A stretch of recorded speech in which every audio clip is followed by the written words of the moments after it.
Bob Filka here for the Friday Finish, the week of March 16th, brought to you by our partners at the Michigan Propane Gas Association. This week, our decade-and-a-half lawsuit on permit fees against the city of Troy came to a conclusion.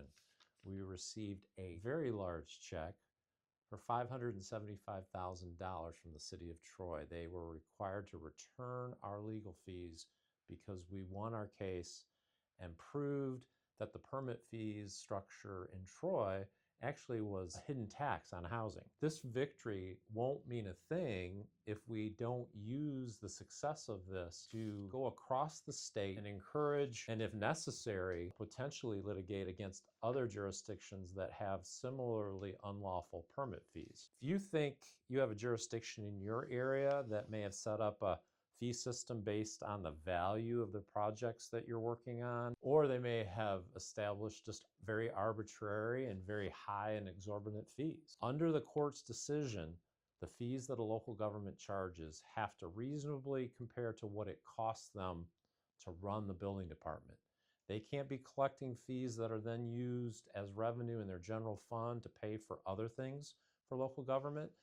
A permit fee has to be used for the service that is provided. That's what the court concluded. So if we're going to be successful in reining in similar types of fee structures across the state, we need your help because we can't sue everybody.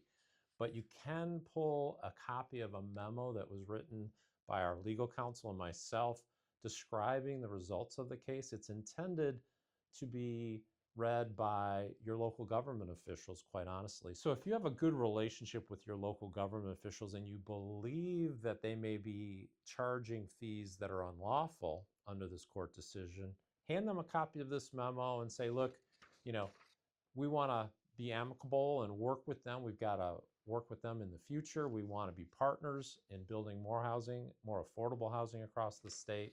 This is a tool for you to help us really hold local governments accountable. So in between monitoring your March Madness bracket, print out a copy of this memo and be ready to have that conversation with your local government. If the reaction is defensive and negative and you still feel very strongly that that community may have an unlawful system set up, let us know. And with that, that's a wrap for this week's Friday Finish, everybody. Enjoy the basketball, and we'll see you next week.